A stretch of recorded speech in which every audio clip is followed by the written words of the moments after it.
Hello everyone, ये Sunday update है gold bitcoin dollar की। और सबसे पहले गोल्ड से शुरू करते हैं। जैसा कि आपको पता था कि हम लास्ट वीक और पिछले 2 वीक से गोल्ड को सेल की अपॉर्चुनिटी के साथ देखते हुए आ रहे थे। और स्पेशली ये सेल, ये सेल और लास्ट ये सेल, तो प्रीवियस अगर बात करें या प्रीवियस वीक की, तो हमारी ये बात हुई थी कि मंडे को मार्केट खुलेगी, एक शॉर्ट टर्म बाय अपॉर्चुनिटी होगी, मार्केट करेक्शन करेगी और ड्रॉप करेगी। ने करेक्शन भी करी और ड्रॉप भी किया। ये एफओएमसी का टाइम था और प्रॉपर तरीके से जो है वो मार्केट ने एक रिएक्शन दिया ऊपर की तरफ। के बाद हम ऑब्वियसली हम मार्केट में ये इस एरिया से, इस ब्रेक ऑफ स्ट्रक्चर से, पीओआई वाले एरिया से हम मेजर रिवर्सल देख रहे थे। तो फिर एनएफपी से पहले मार्केट करेक्शन करने लगी। करेक्शन के बाद थोड़ा सा पुश किया मार्केट ने, एनएफपी पे मार्केट यहाँ पे थी। और एग्जैक्टली रिएक्शन के बाद मार्केट ने ये पुश किया एनएफपी के टाइम। ऑलमोस्ट 100 पॉइंट का मूव आ चुका है। अगर एफओएमसी के बाद से देखें, 100 पॉइंट का मूव आ चुका है। और एनएफपी के बाद से देखें, 70 पॉइंट का मूव आ चुका है। फिलहाल इस सेल को निकाल दे, सिर्फ बाई की अगर बात करें। फर्स्ट ऑफ ऑल आगे क्या हो सकता है इसको समझते हैं। गोल्ड खुलते साथ ही थोड़ा सा पुश करे ऊपर की तरफ। ऊपर की तरफ पुश करने के बाद मार्केट करेक्शन करे और करेक्शन करने के बाद एक और दफा पुश करे ऊपर की तरफ। 3380 प्रीवियस वीक का जो टारगेट था, 3390। इस तरह के मूव के बाद अगर गोल्ड आपको ये मूव देता है तो you have to take some partial profit. So हैरियो पूरी तरीके से अंडरस्टैंड करता है। ओवरऑल तो हम रिवर्सल देख रहे थे, ठीक है, एक मेजर रिएक्शन। और देखा जाए तो एक और दो इम्पल्स यहाँ पर आए। H4 का टाइम फ्रेम है। अब थोड़ा सा हम इसको H1 पे जाके देखते हैं, उधर क्या सूरत हाल चली। H1 पे आ गए। H1 के हिसाब से ये हमारा एफओएमसी का मूव है। उससे पहले एफओएमसी से पहले ये सेल का मूव है। मार्केट ने करेक्शन करी थी, ड्रॉप की जरूरत थी, इम्पल्स मारा, करेक्शन करा और इस स्ट्रक्चर के साथ एनएफपी पे ये मूव मारा और मार्केट क्लोज हो गई। ये एक इंडिकेटर है। यहाँ पे आपको H4 का स्ट्रक्चर दिख रहा है। H4 पे कैसे मार्केट क्लोज हुई है वो आपको दिख रहा है, ताकि दोनों चीजों का अंदाजा होते रहे। तो बेस्ट केस सिनेरियो क्या है कि मार्केट ओपन हो गैप के साथ, थोड़ा सा वॉल्यूम के साथ, और ये मूव कंप्लीट होने के बाद मार्केट करेक्शन स्टार्ट करे और मार्केट एक बार पुश करे ऊपर की तरफ। याद रखिएगा 3380, 3390 पे मार्केट रिएक्शन है। यहाँ तक तो बहुत आसानी से आपको समझ में आ। लेकिन अब आपको काम की बात सुनो। इस स्ट्रक्चर को अगर पूरी तरीके से पुश करना है ऊपर की तरफ, तो उसको एक बिगर करेक्टिव स्ट्रक्चर चाहिए होगा, ठीक है।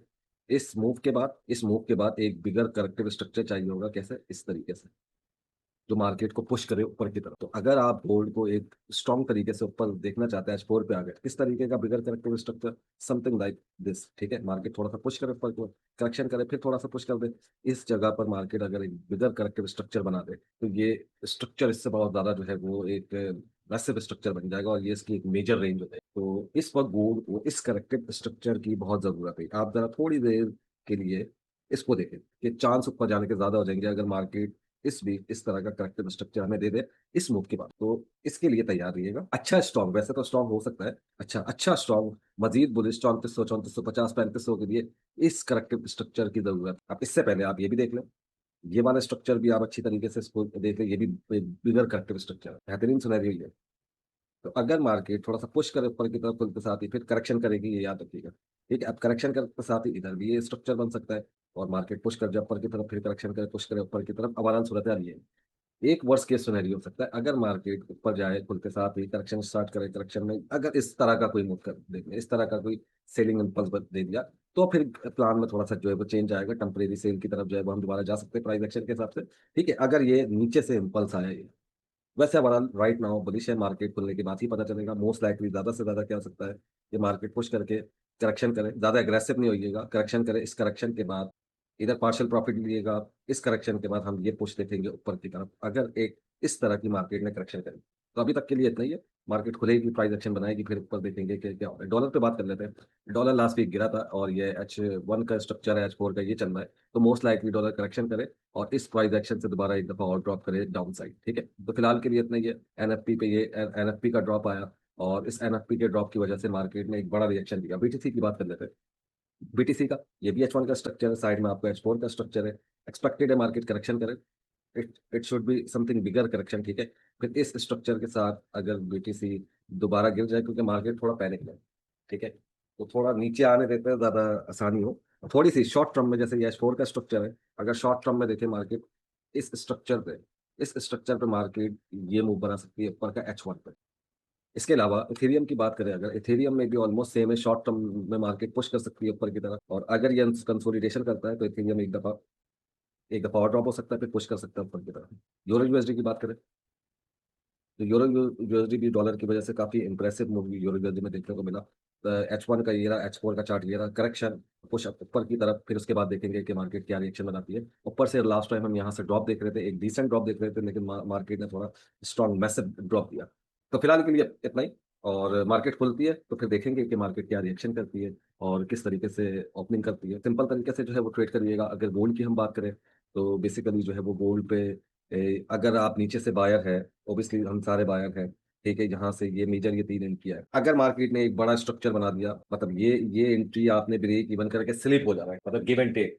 अगर मार्केट पुश कर गई, ये आपकी एक बहुत ज्यादा स्ट्रॉन्ग जो है वो एंट्री है, ठीक है, बहुत हैवी एंट्री है ये आपकी। अगर मार्केट यहाँ से पुश कर जाती है ऊपर की तरफ, इसको ब्रेक नहीं करेगा।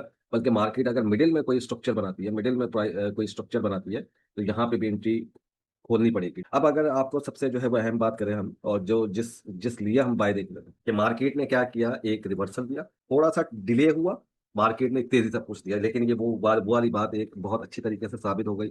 मार्केट ने फिनिशिंग मूव दिया, एक रिवर्सल देने की कोशिश करी, कोशिश नाकाम हुई, फिर मार्केट ने ये पुश मारा ना, तो मौका नहीं दिया। आप समझ रहे हैं? मौका नहीं दिया, मतलब वही वाली बात जो मैं आपसे बात करना चाह रहा हूँ। मेरे हिसाब से मार्केट के पास इतना टाइम यहाँ पे नहीं होना चाहिए लिक्विडिटी उठाए या कोई स्ट्रक्चर बनाए। ठीक है, मार्केट को क्या करना चाहिए, जैसे इधर इधर क्या है, मार्केट ने करेक्शन फ्राइडे को नहीं करी, याद है आपको लाइव सेशन में?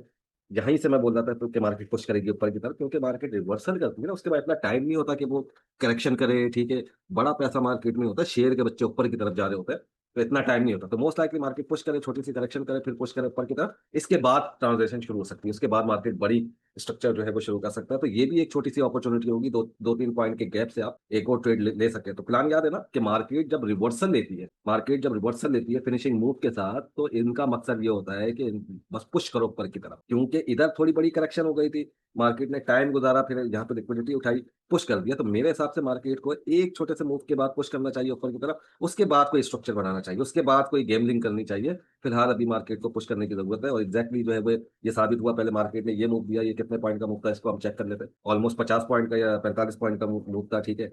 और इसके बाद अगर हम इसको इस मूव को चेक करें, तो ऑलमोस्ट जो है वो 80 80 पॉइंट का मूव है, तो 130 पॉइंट का मूव टोटल हो गया है। समझ रहे? तो ये पहला इम्पल्स, और दूसरा बड़ा इम्पल्स, मार्केट अगर छोटी सी करेक्शन करके ऊपर जाने के बाद, फिर करेक्शन करने के बाद पुश करे ऊपर की तरफ, ये तीसरा इम्पल्स हो जाएगा। उसके बाद मार्केट थोड़ा हड़ाहड़ी वाली को थोड़ी ऐसा मैनिपुलेशन वाली जो है वो प्राइस एक्शन बना सकता है, मतलब करेक्टिव स्ट्रक्चर जैसा, ठीक है। और यही करेक्टिव स्ट्रक्चर चाहिए हमारे मजीद कंटिन्यूएशन के लिए। ख्याल रखिएगा, जल्दी मुलाकात करेंगे, टेक केयर।